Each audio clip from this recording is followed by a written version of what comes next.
और इस वक्त की सबसे बड़ी खबर आपको बताएंगे। समाजवादी पार्टी सांसद रामजी लाल सुमन की ओर से राणा सांगा पर दिए गए विवादित बयान पर बवाल थमने का नाम नहीं ले रहा। आज राणा सांगा की जयंती पर आगरा में करणी सेना बड़ा आयोजन करने वाली है, जिसको देखते हुए आगरा पुलिस अलर्ट पर है। करणी सेना की ओर से राणा सांगा की जयंती पर बड़े आयोजन का ऐलान किया गया है। क्षत्रिय करणी सेना के अध्यक्ष राज शेखावत ने चेतावनी दी कि अगर शाम 5 बजे तक उनकी मांगे नहीं मानी गई तो सांसद रामजी लाल सुमन के आवास की ओर कूच किया जाएगा। राज शेखावत ने कहा है कि अभद्र टिप्पणी करने वालों के घर में घुसकर उनकी हड्डी जो है वो तोड़ी जाएगी, उसकी कुटाई की जाएगी। यहाँ पर आपको बता दें कि इससे पहले करणी सेना ने 26 मार्च को रामजी लाल सुमन के घर पर हल्ला बोला था। बड़ी संख्या में बताया जा रहा था करणी सेना के कार्यकर्ता पहुंचे हुए थे रामजी लाल सुमन के घर के बाहर। उस दौरान नारेबाजी की गई थी। इस दौरान जमकर तोड़फोड़ भी हुई थी। हालांकि इस बार करणी सेना के कार्यक्रम को देखते हुए 8 कंपनी पीएसी की, 1 कंपनी आरएएफ की सहित पुलिस बल के जवानों की तैनाती वहां पर कर दी गई है।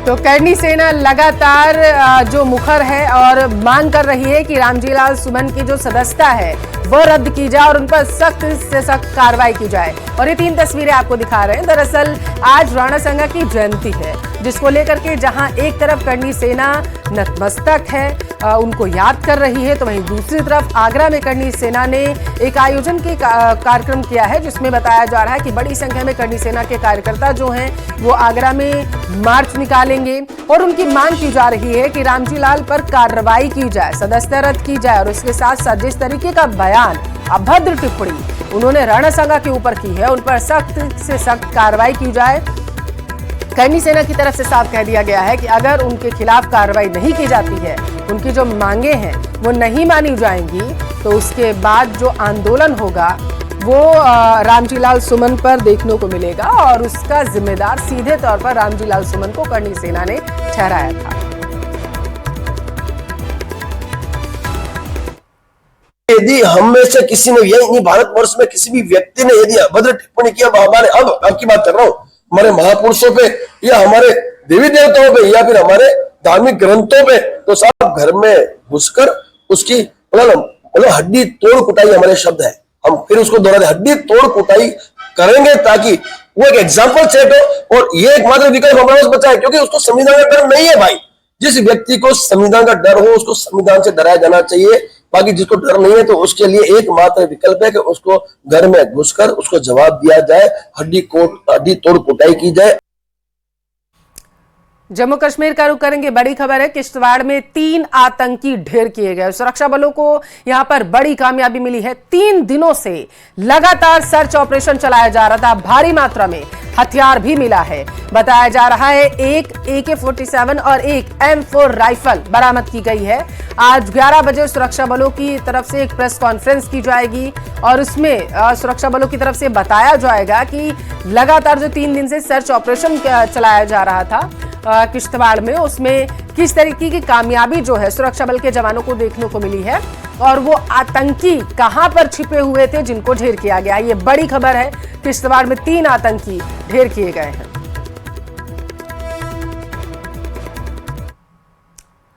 अमेरिका से लाए गए 26/11 मुंबई आतंकी हमले के राजदार और मास्टरमाइंड तहव्वुर राणा की जिसके प्रत्यर्पण को लेकर क्रेडिट वॉर अब शुरू हो चुका है। इसे बिहार महाराष्ट्र के चुनाव से जोड़ा जा रहा है। कैसे तहव्वुर राणा को लेकर सियासी बयानबाजी का दौर चल रहा है, रिपोर्ट में देखिए।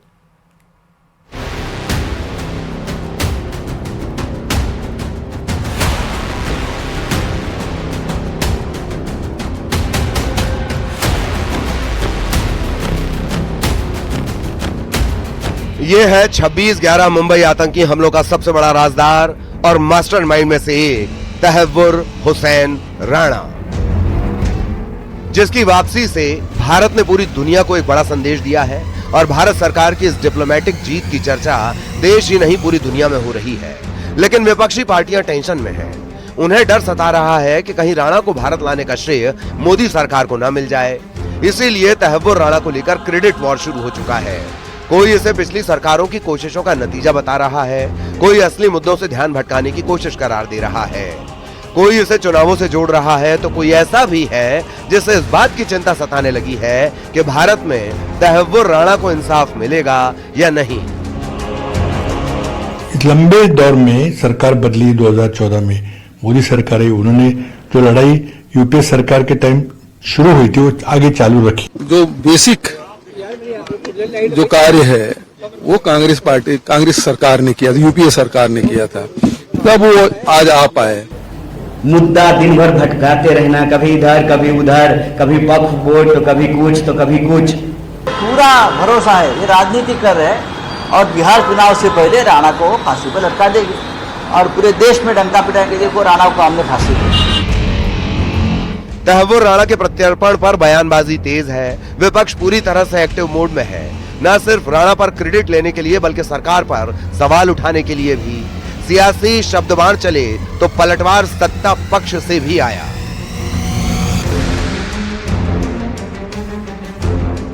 देखिए, पहली बात तो जो लोग मूर्खों जैसा बयान देते हैं उनको मैं कभी जवाब नहीं देता। फर्क इतना ही, कांग्रेस के समय बम धमाके होते थे, मोदी सरकार में बम धमाके करने वालों को पकड़ा जाता है और उनके खिलाफ कड़ी कार्रवाई की जाती है। कांग्रेस हाथ पे हाथ धर के बैठी थी, हमने हाथ लंबे करके विदेशों से उनको खींच कर लाए। हालांकि ऐसा लगता है कि कांग्रेस में भी इस मुद्दे को लेकर एक राय नहीं है, क्योंकि कुछ नेता ऐसे हैं जो दबी जुबान में तहव्वुर राणा के प्रत्यर्पण पर मोदी सरकार की तारीफ भी कर रहे हैं। पूर्व गृह मंत्री सुशील शिंदे ने मोदी सरकार के काम की सराहना की, तो पूर्व कानून मंत्री अश्विनी कुमार ने भी कहा कि सबने अपनी जिम्मेदारी निभाई। कसाब को फांसी दिया था, अफजल गुरु को फांसी दे दिया था, ये हमने किया था, वो भी सुप्रीम कोर्ट के डायरेक्शन से। हम तो अभी देखेंगे ये कितना कहाँ तक हम कर सकते हैं। अगर 2011 में 2009 में उचित कदम ना उठाए गए होते, क्योंकि ये सारी प्रक्रिया तब शुरू हुई जब हमने तहव्वुर राणा को चार्जशीट किया, जो 2011 में हुआ, 2009 की इंक्वायरी के बाद। फिलहाल तहव्वुर राणा एनआईए की कस्टडी में है, जहां उससे पूछताछ हो रही है और हर वो पन्ना पलटा जा रहा है जिसमें मुंबई हमलों की साजिश के राज छिपे हैं। विपक्ष भले ही सवाल उठाए या क्रेडिट की होड़ में जुटे, लेकिन मौजूदा वक्त का सच यही है कि तहव्वुर राणा की अमेरिका से वापसी मोदी सरकार की बड़ी कूटनीतिक जीत है और सच छिपाए नहीं छिपता, चाहे उस पर झूठ के कितने ही पर्दे डालने की कोशिश क्यों ना हो।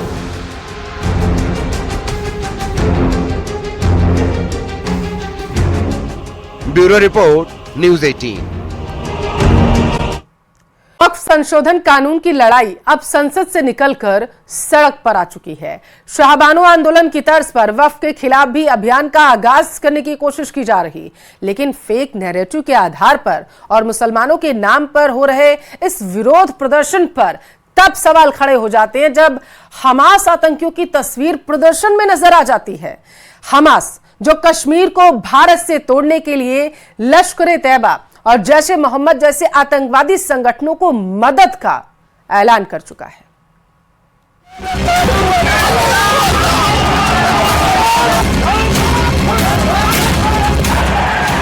राइट टू प्रैक्टिस रीजन में इंटरफेरेंस है या संवैधानिक है, संविधान का गला घोटा जा रहा है।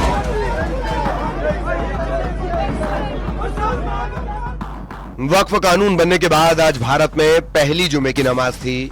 इस मौके पर आज AIMIM, all India Muslim personal law board, Jamiat Ulema-e-Hind और कई दूसरे मुस्लिम संगठनों के नेतृत्व में वक्फ कानून के खिलाफ देश भर में जबरदस्त विरोध प्रदर्शन हुआ। कई जगह मुसलमान काली पट्टी बांधकर सड़क पर उतरे। लखनऊ से लेकर जयपुर और कोलकाता से लेकर मुंबई तक एक ही बात कही गई कि मोदी सरकार ने जैसे कृषि बिल वापस लिया, वैसे ही वक्फ कानून भी वापस लेना होगा। ये भी कहा गया कि शाहबानो केस में जैसे राजीव सरकार को झुकाया गया, वैसे ही मोदी सरकार को झुकने के लिए मजबूर कर दिया जाएगा। अदा करना चाहते हैं और मुसलमानों को और सभा विवाद करके सेकुलर ढांचे को खत्म करना चाहते हैं। आगे की रणनीति क्या होगी?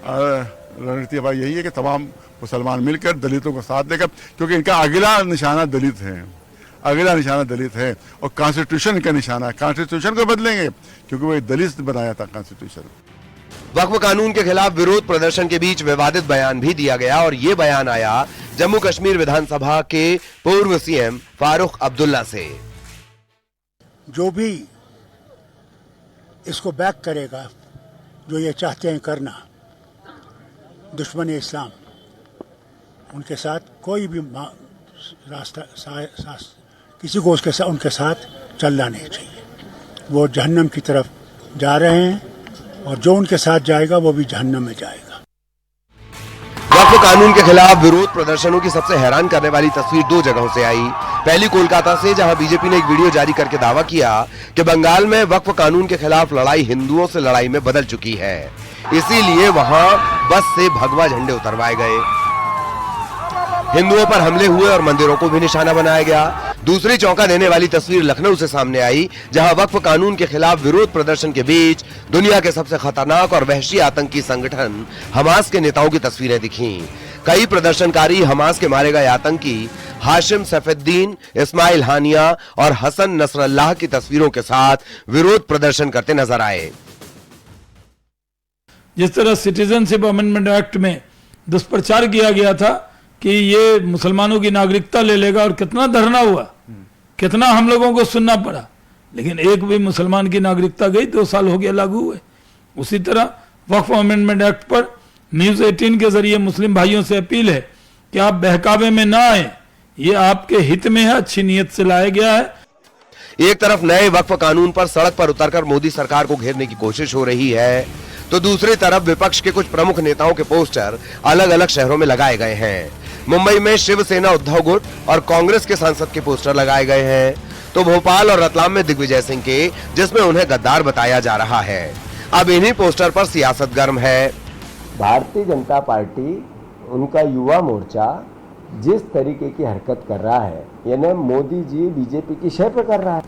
जिन लोगों ने भी ऐसी हरकत की उन पे देशद्रोह का केस लगना चाहिए। ये सारे जो पोस्टरबाजी है ना, ये कांग्रेस की रणनीति के तहत पोस्टरबाजी है, क्योंकि अभी तक के जो इस्लाम की वकालत करने वाले जो मौलाना हैं हमारे दिग्विजय सिंह जी, वो कहीं इसमें पीछे ना रह जाएं, तो इसलिए दिग्विजय सिंह जी ने खुद योजनाबद्ध तरीके से, या कांग्रेस की ये भी राष्ट्रीय अधिवेशन में लाइन बनी होगी कि कम से कम भाई किसी एक नेता को तो इसकी जवाबदारी दो कि इनने मुसलमानों का साथ दिया। वक्फ संशोधन कानून की लड़ाई संसद से निकलकर पहले सुप्रीम कोर्ट पहुंची और अब सड़क पर।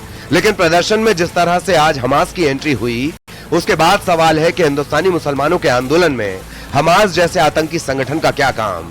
कानून भारत का, मुसलमान भारत के, विरोध प्रदर्शन भारत में, फिर वक्फ कानून के खिलाफ प्रदर्शन में हमास के आतंकी क्यों? Bureau report, news 18। लंदन वाला डॉक्टर जो लेकर आया तो मौत, जिसने हार्ट का ऑपरेशन किया, 7 हार्ट पेशेंट की जान ही ले ली। आज खुलेगी डॉक्टर डेथ की कुंडली, जिसका फर्जी रिज्यूम और फर्जी डिग्री सुनकर आप भी दंग रह जाएंगे। देखिए न्यूज 18 पर सनसनीखेज खुलासा, ऑपरेशन मौत का गेम, डॉक्टर गेम।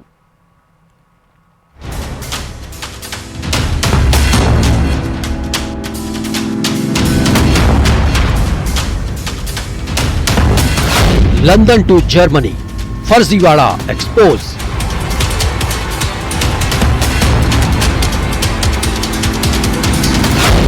फर्जी डिग्री, फर्जी करियर और कितने राज।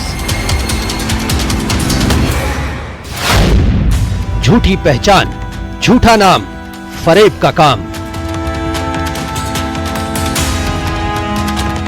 दिल का दुश्मन, 7 लोगों का कातिल।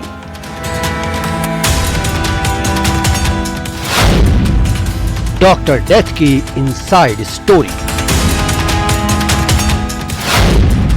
ऑपरेशन मौत का गेम, डॉक्टर कैम। पहले इस रिज्यूम को पढ़िए, देखकर ही किसी की भी आंखें चौंधिया जाएंगी। 2001 में सेंट जॉर्ज हॉस्पिटल लंदन से कार्डियोलॉजिस्ट की ट्रेनिंग। 2002 में कार्डियोलॉजिस्ट के रूप में ज्वाइनिंग। ब्रिटिश मेडिकल जर्नल के समीक्षा पैनल में नियुक्ति, इंटरनेशनल जर्नल ऑफ कार्डियोलॉजी का समीक्षा लेखक नियुक्त, इंटरनेशनल अवार्ड से सम्मानित होने का दावा, 2003 में अमेरिकन कॉलेज ऑफ कार्डियोलॉजी से एसोसिएटशिप, मार्च 2003 एस्कॉर्ट्स हार्ट हॉस्पिटल दिल्ली में तैनाती, 2004 में आईएल से एंजियोप्लास्टी में डिग्री हासिल की, संयुक्त राज्य अमेरिका के शिकागो में हासिल की degree, doctor Mary Claude Morris से ट्रेनिंग की, डॉक्टर जे रिचर्ड से जुड़े, 2005 में लेजर एंजियोप्लास्टी रोटेक्स प्रक्रिया में महारत, 2006 में walk heart centre hospital Hyderabad में ज्वाइनिंग, हार्ट सेंटर हॉस्पिटल में सलाहकार के रूप में ज्वाइनिंग। कोई भी देखकर हैरत में पड़ जाएगा, ये वही डॉक्टर डेथ है, लंदन वाला फर्जी डॉक्टर जिसने मरीजों की जान से खिलवाड़ किया, दिल का डॉक्टर बनकर आया, फरेब का जाल बिछाया और 7 मरीजों की सांसें ही छीन ली। दमोह के मिशन हॉस्पिटल में दिल के मरीजों की हार्ट सर्जरी करने वाला फर्जी डॉक्टर जिसने 15 लोगों की हार्ट सर्जरी की, जिसमें से 8 लोग तो खुशनसीब निकले कि वो मौत के मुंह से निकल आए, लेकिन 7 मरीज ओटी में पहुंचे तो घर लौटे ही नहीं। इस डॉक्टर डेथ यानी झूठी पहचान, झूठा नाम रखने वाले, खुद को लंदन का डॉक्टर बताने वाला डॉक्टर एन जॉन कैम्प, जिसका असली नाम नरेंद्र विक्रमादित्य यादव है। अब इस डॉक्टर डेथ की नई कहानी आई है। इसका कनेक्शन जुड़ा है एमपी के जबलपुर और इंदौर से भी, जिसका फर्जी रिज्यूम और फर्जी डिग्री की तस्वीरें सामने आई हैं। इस कनेक्शन के बारे में आपको बताते हैं, इस फर्जीवाड़े को गौर से सुनिए, क्योंकि इंदौर की कंसल्टेंसी को नौकरी के लिए भेजा था मेल। न्यूज 18 के पास डॉक्टर कैम की रिज्यूम की कॉपी। रिज्यूम में नरेंद्र ने खुद को बताया यूके का निवासी, लंदन समेत कई जगहों से डिग्री लेने का जिक्र। 2013 से 2017 तक जर्मनी में बताई थी तैनाती, जबलपुर के निजी अस्पताल में भी की थी प्रैक्टिस, जबलपुर में भी कई मरीजों का किया था इलाज। अब कहां-कहां प्रैक्टिस की ये भी सुनिए। लंदन, जर्मनी, हैदराबाद, नई दिल्ली, दमोह, जबलपुर और बिलासपुर। अब इस मामले की जांच की जा रही है, कहां-कहां डॉक्टर डेथ ने मौत का गेम खेला, इस फर्जीवाड़े में कौन-कौन शामिल हैं। दमोह में आशीष जैन, इंदौर में तुषार कंचल और जबलपुर में पवन पटेल के साथ bureau report, news 18 Madhya Pradesh, Chhattisgarh. Hanuman जन्मोत्सव के मौके पर आज आपको हनुमान जी के सिद्ध धामों के दर्शन करवाते हैं। देखिए आखिर कैसे हैं श्री हनुमान।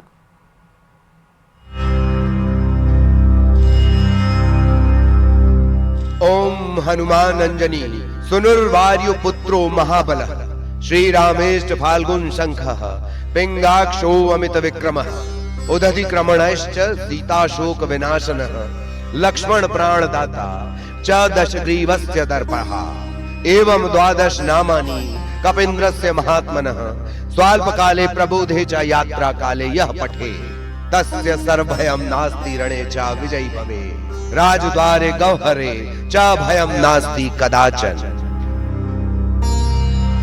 जिनके 12 नाम ही अपने आप में मंत्र हैं, ऐसे हैं श्री हनुमान।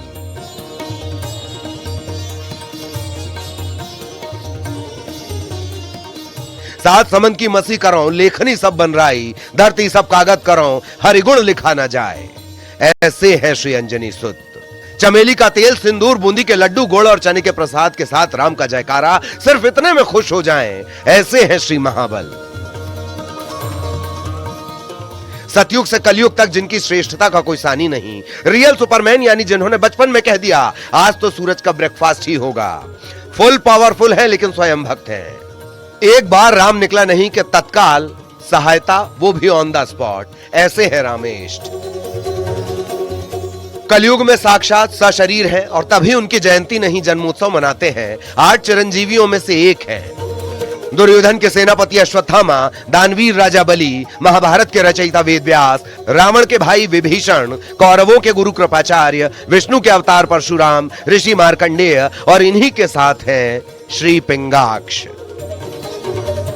चारों युगों में जिनका प्रताप है, चारों युग प्रताप तुम्हारा है, प्रसिद्ध जगत उजियारा। त्रेता में केसरी नंदन के रूप में जन्मे, लेकिन सतयुग में भी रुद्र के अवतार में प्रताप बनाया। जब शिव के 10 रुद्र अवतारों ने संसार के लिए जल तत्व की वापसी के टास्क पर कह दिया हमसे ना हो पाएगा, तब 11वें अवतार ने कहा मैं लाऊंगा जल तत्व, लेकिन शरीर गलाना होगा। ऐसे है श्री बजरंगबली। द्वापर में बने नजर आए एक एग्जामिनर की तरह।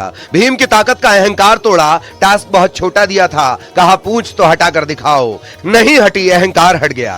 इसी द्वापर में स्वयं श्री कृष्ण हेल्प मांगते हैं कि जरा सत्यभामा, सुदर्शन चक्र और गरुण की शक्ति का अभिमान तोड़ दीजिए। इतना ही नहीं, अर्जुन के श्रेष्ठ धनुर्धर का अभिमान तोड़ने की जिम्मेदारी जिनके पास थी, ऐसे हैं श्री फाल्गुन सखा। और कलयुग में कहां मिलेंगे, कलयुग में इसका भी इशारा है। एक रिपोर्ट दावा करती है कि मातंग ऋषि के आश्रम में ही जन्मे थे हनुमान, और आज भी दक्षिण में ऋषि के वंशज मातंग समाज के लोग हैं। लेकिन श्रीलंका के पिदुरु पर्वत के जंगलों में रहने वाला यह कबीलाई समूह दुनिया से एकदम कटा हुआ है। रिपोर्ट तो यह दावा तक करती है कि मई 2014 को हनुमान जी ने इन आदिवासियों के साथ अंतिम दिन बिताया और अब 2055 में फिर से मिलने आएंगे। भगवान राम के जाने के बाद हनुमान जी अयोध्या से लौटकर दक्षिण भारत होते हुए श्रीलंका चले गए। इस दौरान इसी समूह ने उनकी सेवा की और बदले में कबीले के लोगों को ब्रह्म ज्ञान मिला। साथ ही वादा के हर 41 साल बाद आएंगे। ऐसे हैं उदधिक्रमण। शनि से दोस्ती का पौराणिक किस्सा भी गजब है। रावण की कैद से छुड़ाने वाला तो सुना ही होगा, दूसरा जान लीजिए। शनि आए, बोले कलयुग की शुरुआत है, प्रोटोकॉल ये कि देवता धरती पर नहीं रह सकते। हनुमान जी ने थोड़ी देर सोचा, फिर बोले कि हम तो नहीं जा रहे। शनि बोले तो हम 7.5 लिए आ रहे हैं। हनुमान ने कहा कहां विराजोगे? शनि बोले माथे पर। इतना कहकर शनि माथे पर चढ़े। हनुमान ठहरे हनुमान, बोले खुजली हो रही। एक पहाड़ उठाया और शनि के ऊपर रख दिया। फिर थोड़ी देर यही सिलसिला चला। इसके बाद थक कर हाँफने लगे न्यायाधीश और हो गई दोस्ती। ऐसे हैं दशग्रीव दर्पहा। माता सीता को मांग भरते देख पूछा ये क्या? माता ने कहा प्रभु की आयु बढ़ेगी, स्नेह मिलेगा। फिर क्या था? प्रभु के स्नेह और रक्षा के लिए नख शिख खुद को सिंदूरी कर दिया। ऐसे हैं जय जय जय हनुमान।